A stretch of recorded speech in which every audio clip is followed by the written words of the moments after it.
연휴 첫날 목요일 아침 오늘의 묵상 260번째 산수에는 낙제이신 예수님 두 번째 시간 산수에는 낙제이신 예수님이라는 제목으로 말씀을 나누도록 하겠습니다. 오늘 우리가 묵상하게 될 본문의 말씀은 누가복음 15장 4절의 말씀입니다. 함께 이 말씀을 봅니다. 너희 중에 어떤 사람이 양 100마리가 있는데 그 중에 하나를 잃으면 99마리를 덜에 두고 그 잃은 것을 찾아 내기까지 찾아다니지 아니하겠느냐. 아멘.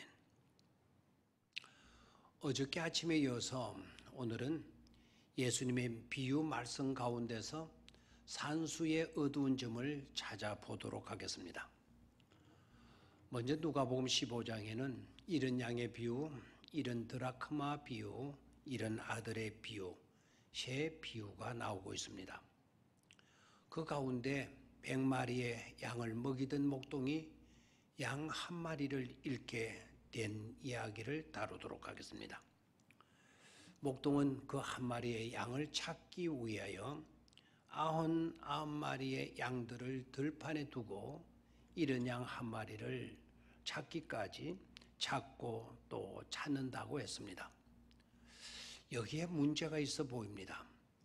잃은 양을 찾는다라는 것은 이해되지만 또 마땅히 그리하여야 되겠지만 99마리를 들판에 두고 99마리를 들판에 두었다면 더 큰 피해를 입을 수가 있을 터인데 그렇게 되면 어떻게 하지라는 의문이 생기는 것입니다.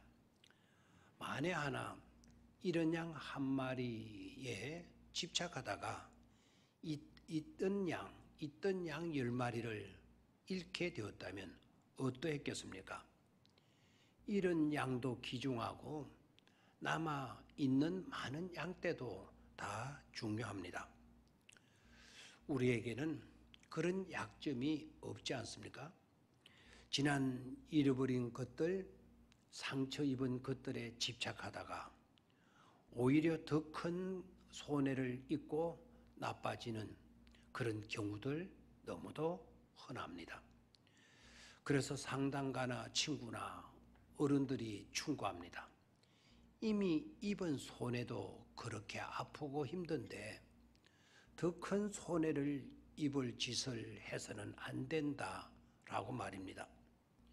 지난 아픈 손실에만 매여 있으면 그건 바보 같은 짓이라고 어서 잊고 떨쳐버리고 나와야 한다라고 충고도 아끼지 않습니다. 그런데 예수님은 그런 것도 모르시는 것처럼 한 마리의 잃은 양을 찾아 나서시는 것입니다. 마치도 그 양을 찾지 않으면 100마리의 양이 될 수 없는, 그래서 찾지 않으면 안 되는 그 한 마리의 양이 아니면 나머지 99마리의 양도 마치 소용없는 것처럼 다루시고 있는 것입니다. 그리고 자기 것을 몽땅 챙겨서 집 나간 작은 아들이 돌아오자 송아지 잡아 잔치하는 아버지의 행동도 현대인들의 사고로는 좀처럼 이해하기 어려운 바보 같은 행동같이 보입니다.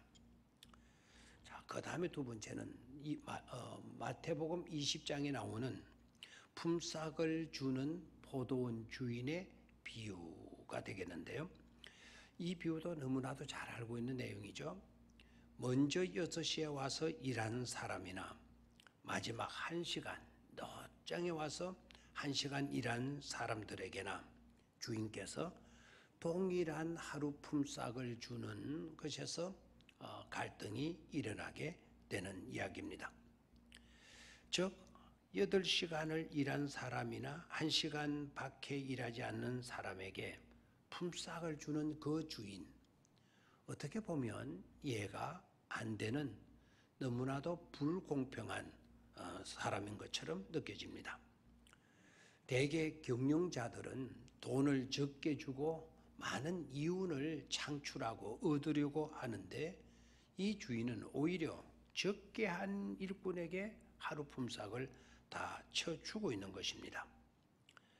그런데 포도원 주인은 바보처럼 하루 품삯을 다 주고 있다면 이건 또 이유가 어디 있냐는 거죠. 산수에 서툴었다라고 한다면 이런 큰 농장을 경영할 수 있었겠는가 싶기도 합니다. 자, 이 이야기에서 우리가 깨달아야 할 것은 하나님은 과연 산수에는 낙제이셨을까라는 것입니다. 천지 만물을 질서 있게 하나도 빈틈없이 설계하시고 창조하시고 한치의 오차도 없이 운행해 가시는 하나님이 산수 실력이 모자랐다면 그것이 가능할 수 있었을까요?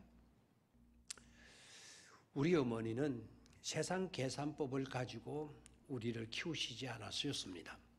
아시면서도 쏘아주셨고 이치에 맞지 않아도 감싸주셨습니다. 어머니의 계산법은 따로 있었던 것입니다.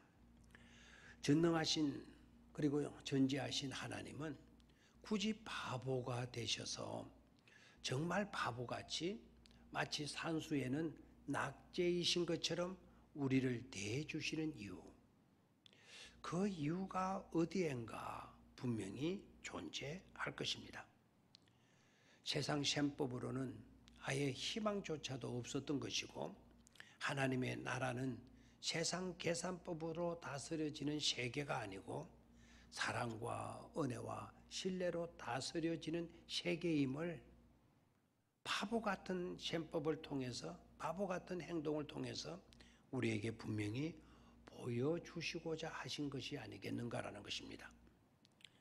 가난한 가부의 두 렙돈의 헌금 이야기에서는 그토록 드러나는 세상 가치의 분량의 크기로 고액 헌금자로 보신 것이 아닌 전심, 전부의 헌신을 크게 보신 것이었습니다.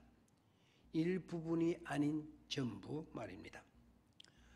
엄청난 가치의 향유를 쏟아부은 여인의 행동을 그냥 두라고 하시는 예수님은 도무지 가치조차 모르시는 바보로 여겨질 수도 있었습니다.